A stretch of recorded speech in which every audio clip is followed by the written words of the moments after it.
Hello and welcome to Gamers Table, a discussion of tabletop role-playing games and other topics related to the gamer subculture.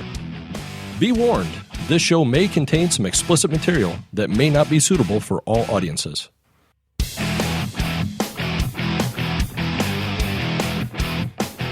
Hello and welcome to Gamers Table. My name is Eric. This is Mike. This is Mark. This is Dan. This is Shannon. This is Dave. This is Jason. And I'm Sean.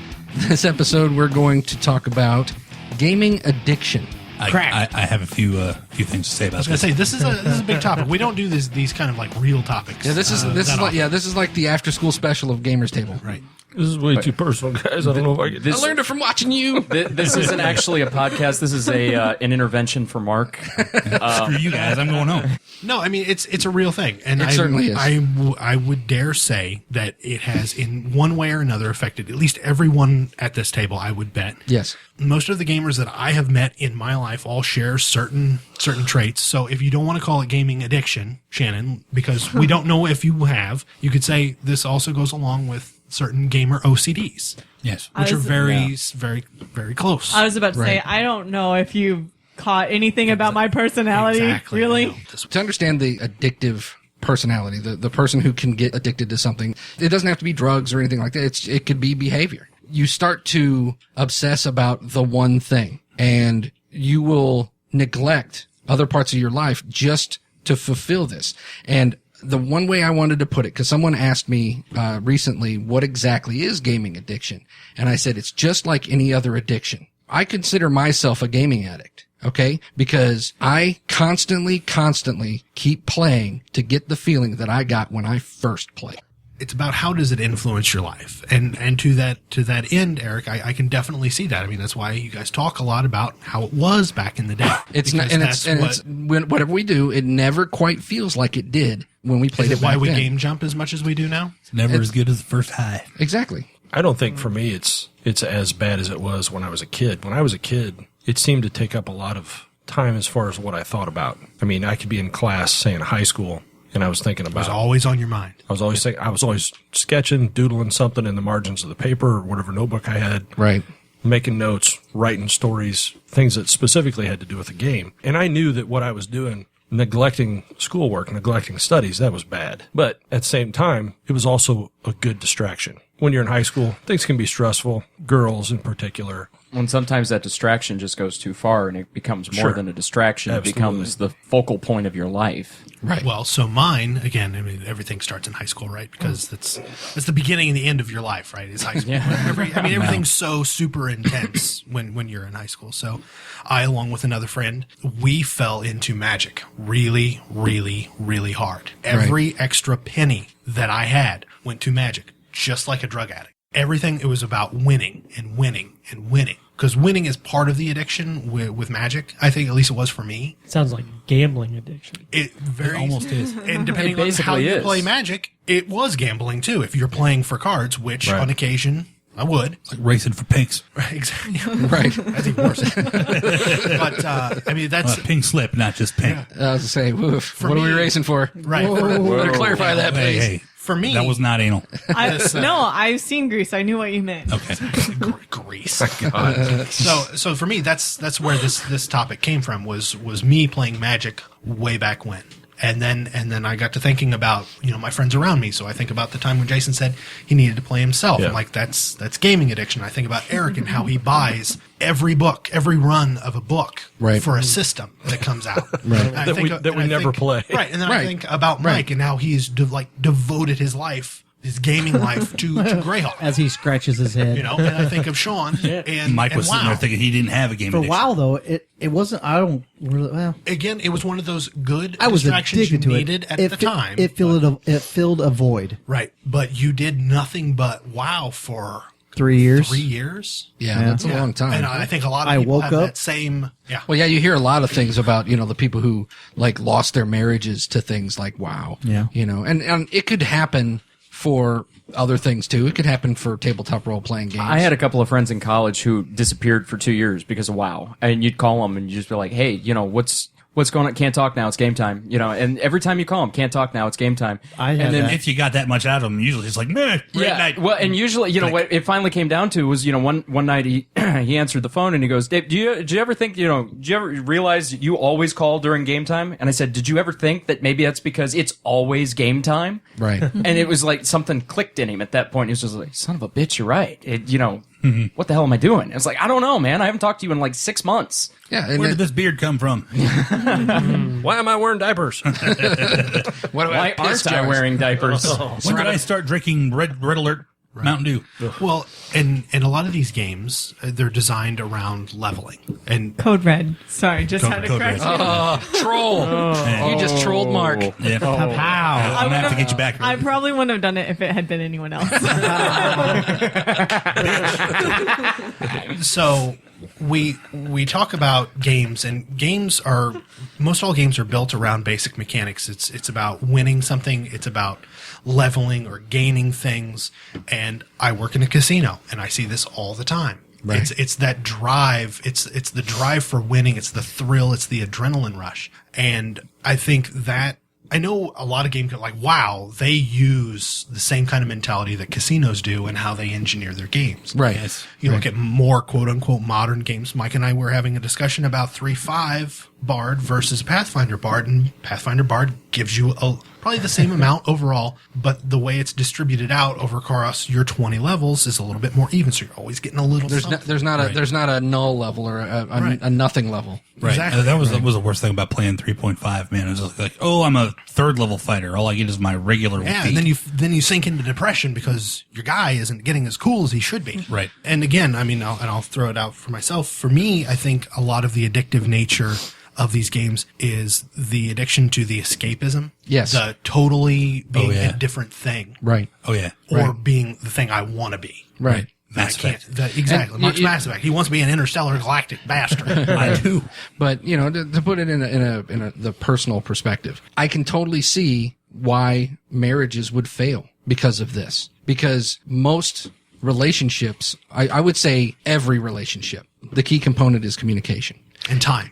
Oh yeah, and time. And if you're not communicating with each other and you're so wrapped up in behind your wall and you're doing these things and you're not letting the other person in, it's not going to take much for that other person to either lose interest or just decide, I'm not going to waste my time with you anymore. Right. Well, I mean, where do I fall in your life? Exactly. Let me just put a little English on this real quick. Mass Effect again. Mass Effect 3. You guys remember me complaining about the ending to Mass Effect 3? Oh, do I? Yes. Jesus So, Christ. They revamped the ending. They put it out as a free downloadable content. It was the same ending, but there was more of it. The feedback that they got, they emphasized what was going to happen to the character, Shepard. Whichever your Shepard was, that's what they emphasized. They grossly underestimated the player's connection with the NPCs on the ship. Yeah. Okay? So when you get to the end of Mass Effect 3, if you haven't got the DLC, it's a real gut punch because it's like, okay, I know I'm either probably dead or been absorbed into the Great Machine or whatever the third option was. But it's like, well, what happened to my friends? Right. What happened to these people that I've been building a relationship since 2003 or whenever the first game Yeah, came because out? over the course of 3 games, you're sitting there doing nothing but. There aren't even that many firefights in the game. For the most part, it's walk around, have a conversation. This person asks you to do something that requires you to talk to 3 other people. You do that. And then, so imagine sitting here playing Conan for the next, 6-8 months. And then all of a sudden, one day we walk in and Eric goes, yeah, you're fine, but everybody else is probably dead. Why? What happened? Right. What do you mean? We just get Or to know you're dead how- and you have no idea what happened to everybody. Yeah, else. Yeah, he that's just what I goes, was gonna we're say. starting a new game and everybody's dead. How? Why? What happened? There's no closure. There would be, Yeah. there would be a terrible way to come down off of a high of playing a game. Right. And I played a lot of Mass Effect. And once that new downloadable content came out, I played a lot more Mass Effect. Because now that I had an ending that I could appreciate. But you take that and you put you can inject anything into that. Oh well, I don't like the way this game is going. Okay, well, they changed it a little bit. Oh, okay, now I'm really into it again. Maybe they did that on purpose. They pushed that button. Well, If they'd have charged More for money. for that DLC, I'd agree with you. But they didn't. They put it out for free. Oh, okay. right. That's definitely an aspect of it. Is you get attached to these fake people. You get attached to this fake world, or you get attached to, things that aren't real. And then when something happens that you don't think should happen, you get really upset. But, people with the addiction, that becomes their reality. I can't survive without that anymore. Well, you say the wrong thing to your Mass Effect girlfriend, you could go back a save and fix it. That's true. You say the wrong thing to your actual girlfriend, you can't go back and fix that. so much. But see, okay, then I guess that poses the question, ultimately, at the end of the day, like any addiction, who is ultimately responsible for the addiction? Is it the person who became addicted? Is it the company that's pushing the addiction? Totally BioWare. Stop it. Is it, Is it, Mass is it Effect? like the casino that pushes the players with the, hey, you get 100 free chips to start, Well, just to give you that little taste to get you rolling? In modern victim society, then you blame the other person, but really, ultimately, it's the person who is the addict. Right. It has the problem. It's taking responsibility for your own actions and realizing that these games that we play, this escapism is not more important than actual human contact. And that's one of the things that I think that tabletop role playing is a step apart from MMO or console games, is because you are actually looking people in the face. And I know modern technology, you do it where you can Skype games in and things like that. And there's nothing wrong with that. And there's nothing wrong with MMO or console gaming in the least, because I've done both. But I think the social interaction is what's most important about tabletop games. It wasn't the game that I was obsessed with that I had to have. It was contact and camaraderie with my friends. Camaraderie. Well, would that have been an addictive personality? Would you consider yourself an addict, or that was just something to do with your friends? There's two totally different things. No, I don't know. I think maybe when I was younger it was the game, but I think now we could get together and just sit here and bullshit for 4 hours and not do anything to do. I'm pretty sure that's what we do. Pretty much. True. I seem to think that it's like, if we didn't have a game planned, we could sit here and bullshit for a while, but after a while, somebody would break out a game book when the conversation didn't swing their way, and then everybody would be like, hey, let's play that game. And then we'd be playing that game. Or conversely, since we've got a game to play, we could sit here and bullshit because we know the game is coming. But I think what you're saying is that you could swap out what we're doing for any activity. And if it had been basketball that brought us all together, then okay, Not we're this group. Not this group, no. But we're sports addicts. We're all not gonna gaming get addicts. together and bake. That's a good point, Dave.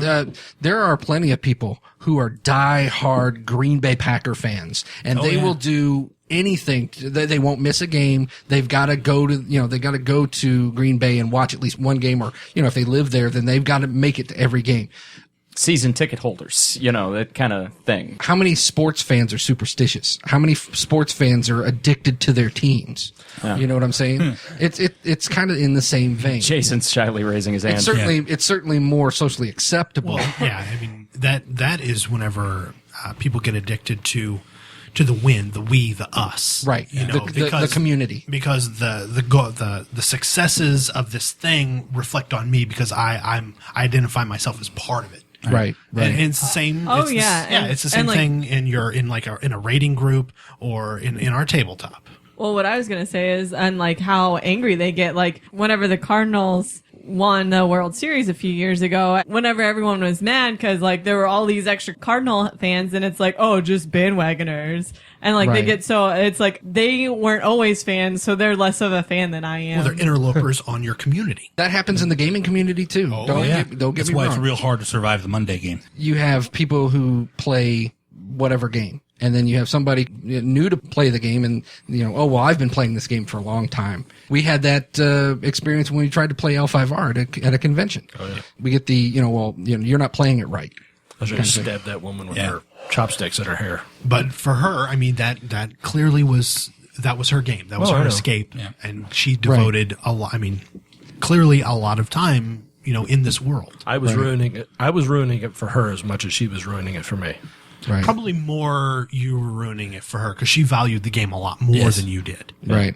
I'm gonna play a lot of But first screw swings her at because Gen she was Con. kind of a queen bee. Right. So Ruin it's all right. everyone's life. See, I think you get a bit of a pass though because you're a female. Yeah, I was gonna say, it's gonna be fine. I'm just gonna smile and giggle, and everyone will be like, meh, whatever. She's cool. No, you'll get all kinds of free shit. So.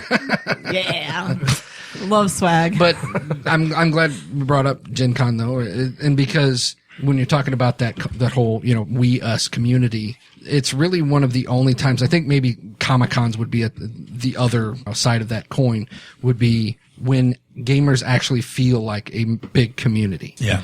Through this show, we've kind of built a community of people who listen to the show and comment on things and things like that. And, you know,